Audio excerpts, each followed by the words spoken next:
ನಮಸ್ಕಾರ ವೀಕ್ಷಕರೇ, ಇವತ್ತು 3 ಸ್ಟಾಕ್ಗಳನ್ನು ನೋಡೋಣ. ಅದರಲ್ಲಿ ಟೈಟಲ್ ಹೇಳಿದಂತೆ ಎಣ್ಣೆಯ ಷೇರುಗಳ ಆರ್ಭಟ ಅಂತಂದರೆ 2 ಎಣ್ಣೆಯ ಸ್ಟಾಕ್ಗಳು ಮತ್ತು ಒಂದು EV ಸ್ಟಾಕ್ದು ಒಂದಿಷ್ಟು ಅಪ್ಡೇಟ್ ಇದೆ, ಅದು ಒಂದನ್ನು ಕೊಡ್ತೀನಿ.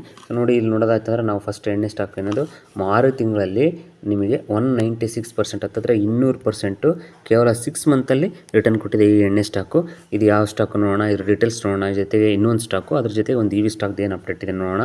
ಇವತ್ತಿನ 3 ಸ್ಟಾಕ್ಗಳು ಒಳ್ಳೆ ಬೂಮಿಂಗ್ ಸೆಕ್ಟ್ರು, ಇಂಪಾರ್ಟೆಂಟ್ ಅಂತ ಏನು ಹೇಳ್ತೀವಿ ಈ ಸೆಕ್ಟ್ರಲ್ಲಿ ಅಂತಹ ಸ್ಟಾಕ್ಗಳಿವು.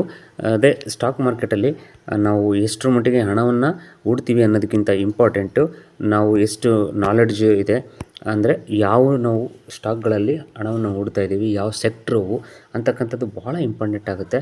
ಹಾಗಾಗಿ ನಾಲೆಡ್ಜ್, ನಮ್ಮ ಬರೀ ಇನ್ವೆಸ್ಟ್ಮೆಂಟ್ ಅಷ್ಟೇ ಅಲ್ಲ, ಅದ್ರ ಜೊತೆಗೆ ನಾಲೆಡ್ಜ್ ಕೂಡ ತುಂಬ ಇಂಪಾರ್ಟೆಂಟು. ಹಾಗಾಗಿ ನಾನು ಯಾವಾಗಲೂ ಹೇಳ್ತಾ ಇರ್ತೀನಿ, be with the successors, follow the successors ಅಂತೇಳಿ. ಸೊ ಎಕ್ಸ್ಪರ್ಟ್ಸನ್ನು ನೀವು ಯಾವಾಗಲೂ ಅಭಿಪ್ರಾಯ ತೊಗೊಳ್ರಿ, ಎಕ್ಸ್ಪರ್ಟ್ಸ್ ಜೊತೆ ಇರ್ರಿ.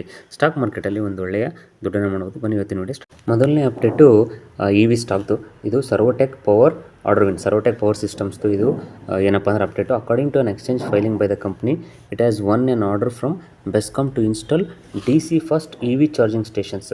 ಸೊ EV ಚಾರ್ಜಿಂಗ್ ಸ್ಟೇಷನನ್ನು ಮಾಡಲಿಕ್ಕೆ, ಅಂದರೆ ಇನ್ಸ್ಟಾಲ್ ಮಾಡಲಿಕ್ಕೆ ಅಥವಾ ಅದನ್ನು ಹಾಕಲಿಕ್ಕೆ ಇಲ್ಲಿಂದ ಬೆಸ್ಕಾಮಿಂದ. ಸೊ ಬೆಸ್ಕಾಮ್ ಅಂದರೆ ಗೊತ್ತಿರ್ಬೋದು ನಿಮಗೆ, ನಮ್ಮ ಕರ್ನಾಟಕದ್ದು. ಹಾಗಾಗಿ the contract involves installing public electric vehicle charging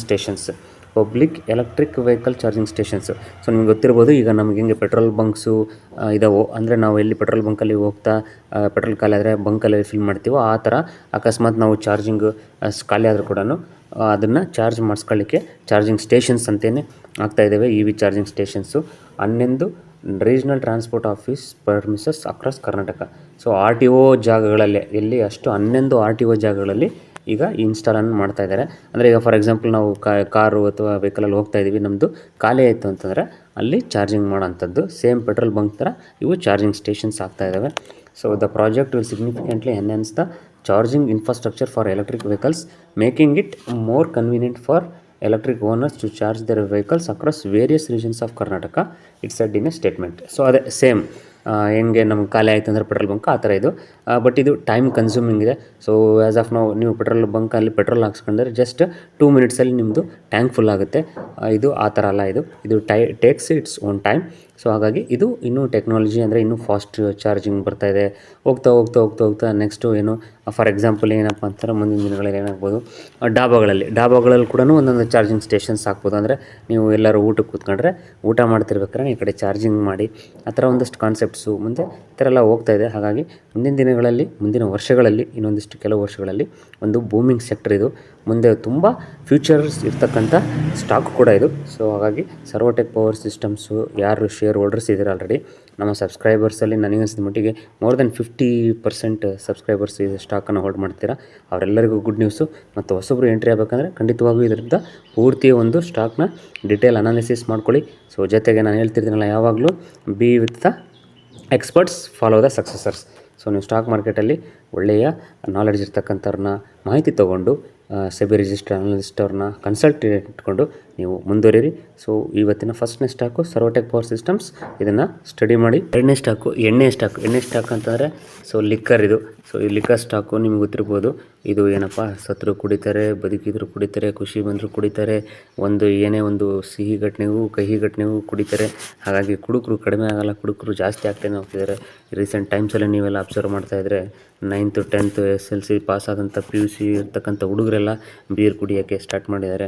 ಹಾಗಾಗಿ ಇದು ಎರಡನೇದು ಎಣ್ಣೆ ಸ್ಟಾಕು. ನನಗೆ ಯಾರೋ ಒಬ್ಬರು ಕಮೆಂಟ್ ಆಗ್ತಾಯಿದ್ರು, ನಾನು ಎಣ್ಣೆ ಸ್ಟಾಕ್ ಮಾತ್ರ ಯಾವ ಥರ ಖರೀದಿ ಮಾಡಲ್ಲ ಅಂಥೇಳಿ. ಖಂಡಿತವಾಗೂ ನಿಜವಾಗ್ಲೂ ಅದು ಬೇಸರದ ಸಂಗತಿನೇ.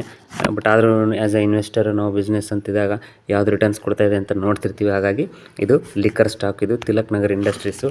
ಇದ್ರದ್ದು ಜೂನ್ ಕ್ವಾರ್ಟರ್ದು ರಿಸಲ್ಟ್ಸ್ ನೋಡಿದ್ರೆ 313 ಕೋಟಿ ಈ ಸರಿ ಸೇಲ್ಸ್ ಇದೆ. ಲಾಸ್ಟ್ ಕ್ವಾರ್ಟರ್ಲಿ 350 ಕೋಟಿ ಇತ್ತು. ಜೂನಲ್ಲಿ ಲಾಸ್ಟ್ ಇಯರ್ದು 304 ಕೋಟಿ ಇತ್ತು. So year to year, quarter to quarter ಸ್ವಲ್ಪ ಡಿಪ್ ಆದ್ರೂ ಇಯರ್ ಟು ಇಯರಲ್ಲಿ ಸೇಲ್ಸಲ್ಲಿ ಇಂಪ್ರೂವ್ಮೆಂಟ್ ಇದೆ. ಆಪ್ರೇಟಿಂಗ್ ಪ್ರಾಫಿಟ್ ತುಂಬ ಚೆನ್ನಾಗಿದೆ, OPM ಕೂಡ ಚೆನ್ನಾಗಿದೆ. ನೆಟ್ ಪ್ರಾಫಿಟನ್ನು ನೋಡ್ತಾ ಹೋಯ್ತು ಅಂತಂದರೆ ಈ ಸರಿ 40 crores, 31 crore ಲಾಸ್ಟ್ ಕ್ವಾರ್ಟರ್ಲಿ ಇತ್ತು. Last year 26 crore. ಸೇಲ್ಸಲ್ಲಿ ಸ್ವಲ್ಪ ಇಂಪ್ರೂವ್ಮೆಂಟ್ ಆದರೂ ಪ್ರಾಫಿಟ್ ತುಂಬ ಜಾಸ್ತಿ ಆಗಿದೆ. ಯಾಕಪ್ಪ ಅಂತಂದರೆ ನಿಮ್ಗೆ ಗೊತ್ತಿರ್ಬೋದು, ಇದರದ್ದು ಪ್ರಾಫಿಟ್ ಮಾರ್ಜಿನ್ಸ್ ಜಾಸ್ತಿನೇ ಇರೋದ್ರಿಂದ ಹೋಗ್ತಾ ಯಾವಾಗ ಒನ್ಸ್ ಸ್ಟೆಬಿಲೈಸ್ ಆಗ್ತಾ ಹೋಗೋದಂಗೆಲ್ಲ ಕಂಪ್ನಿಗಳದ್ದು OPM ಜಾಸ್ತಿ ಆಗ್ತಕ್ಕಂಥ ಅಂತಕ್ಕಂಥದ್ದು ನಾವು ಎಲ್ಲ ಕಂಪ್ನಿಗಳಲ್ಲಿ ನೋಡಿದ್ವಿ. ಹಾಗಾಗಿ ಬರ್ತಾ ಇವ್ರದ್ದು ಪ್ರಾಫಿಟ್ ಕೂಡ ಜಾಸ್ತಿ ಆಗಿದೆ. ಸ್ವಲ್ಪ ಫ್ಲಕ್ಚುಯೇಷನ್ಸ್ ಓವರ್ ಇದ್ದರೂ ಕೂಡ ಒಂದು ಒಳ್ಳೆಯ ರಿಸಲ್ಟನ್ನು ಈ ಕ್ವಾರ್ಟರ್ಲಿ ಕೊಟ್ಟಿದೆ. ಹಾಗಾಗಿ ನೀವು ಈ ಸ್ಟಾಕಲ್ಲಿ ಒಂದು ಒಳ್ಳೆಯ ಮೂಮೆಂಟನ್ನು ಕೂಡ ನೋಡ್ತಾ ಇದ್ದೀರಾ. ಸೊ ಇದೇನಪ್ಪ ಅಂತಂದರೆ Tilak Nagar industries primary involved in manufacturing and sale of Indian made foreign liquor. So foreign liquor ಮತ್ತು ಜೊತೆಗೆ ನಿಮಗೆ ಗೊತ್ತಿರ್ಬೋದು ಮ್ಯಾನ್ಷನ್ ಹೌಸ್ ಅಂತೇಳಿ ಒಂದು ಫೇಮಸ್ ಬ್ರ್ಯಾಂಡಿ ಇದೆ. ಆ ಮ್ಯಾನ್ಷನ್ ಹೌಸ್ ಬ್ರ್ಯಾಂಡಿ ಓನರ್ ಕೂಡ ಅಂದರೆ ಇವರೇ ಅದನ್ನು ಮ್ಯಾನುಫ್ಯಾಕ್ಚರ್ ಮಾಡ್ತಕ್ಕಂಥದ್ದು ತಿಲಕ್ ನಗರ್ ಇಂಡಸ್ಟ್ರೀಸು. ಒಂದು ಒಳ್ಳೆಯ ರಿಸಲ್ಟನ್ನು ಕೊಟ್ಟಿದೆ. ಮುಂದಿನ ದಿನಗಳಲ್ಲಿ ತುಂಬ ಫ್ಯೂಚರ್ ಇರ್ತಕ್ಕಂಥ ಸ್ಟಾಕ್ ಕೂಡ ಇದು ಕಂಪ್ನಿ ಕೂಡ. ನೀವು ಇದನ್ನು ಒಂದು ಸ್ಟಡಿ ಮಾಡಿ ರ್ಯಾಡಲ್ಲಿ ಇಟ್ಕೊಂಡು ಸ್ಟಡಿ ಮಾಡ್ಬೋದಂಥ ಸ್ಟಾಕು ತಿಲಕ್ ನಗರ್ ಇಂಡಸ್ಟ್ರೀಸು. ಈಗ ಮೂರನೇ ಸ್ಟಾಕ್ ನೋಡೋಣ, ಗೋಕುಲ್ ಆಗ್ರೋ ರಿಸೋರ್ಸಸ್ಸು. ಇದನ್ನು ರೀಸೆಂಟಾಗಿ ಕವರ್ ಮಾಡಿದ್ವಿ. ಅವಾಗ ನಿಯರ್ಲಿ 200 rupees ಇತ್ತು ಅನ್ಕೋತೀನಿ ಸ್ಟಾಕ್ ಪ್ರೈಸು. ಈಗ ಹತ್ತಿರ 300 ರೂಪಾಯಿ ಟ್ರೇಡ್ ಮಾಡ್ತಾ ಇದೆ.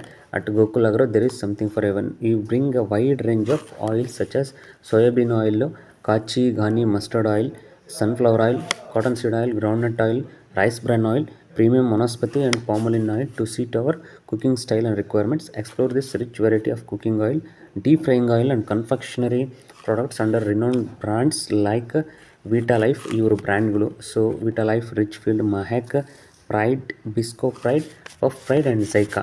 ಸೊ ಇದು ಮೂರನೇ ಸ್ಟಾಕು ಎಣ್ಣೆದು ಅಂತ ಹೇಳಿದ್ದು ನಾನು.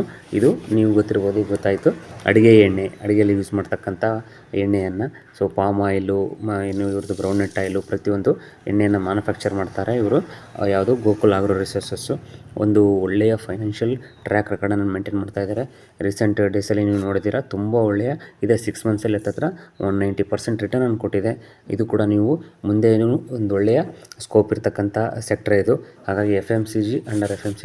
ಸೊ FMCG, ಫಾರ್ಮಾ, ಆಮೇಲೆ ನಾವೇನು OEMs ಅಂತ ಏನು ಹೇಳ್ತೀವಿ, ಆಟೋ ಸೆಕ್ಟ್ರು, ಅವೆಲ್ಲ ಎವರ್ಗ್ರೀನ್, ಅಂದರೆ ಎನಿ ಟೈಮ್ ಬೇಸಿಕ್ ಕಮ್ಯುನಿಟಿ ಬಿಸ್ನೆಸ್ಸಲ್ಲಿ ಬರ್ತಕ್ಕಂಥವು, ಎನಿ ಟೈಮ್ ಡಿಮ್ಯಾಂಡ್ ಇರ್ತಕ್ಕಂಥವು. ಹಾಗಾಗಿ ಖಂಡಿತ ಗೋಕುಲ್ ಆಗ್ರೋ ರಿಸೋರ್ಸಸ್ಸನ್ನು ನೀವು ಸ್ಟಡಿ ಪರ್ಪಸ್ಸಿಗೆ ಕನ್ಸಿಡರ್ ಮಾಡ್ಬೋದು. ಇವತ್ತಿನ ವಿಡಿಯೋನ ಇಲ್ಲಿ ಇಷ್ಟು ಹೇಳ್ತಾ ಮುಗಿಸ್ತೀನಿ. ಮತ್ತು ಮುಂದಿನ ವಿಡಿಯೋ ಸಿಗ್ತೀನಿ. ಎಲ್ಲರೂ ಗುಡ್ ಬೈ, ಟೇಕ್ ಕೇರ್.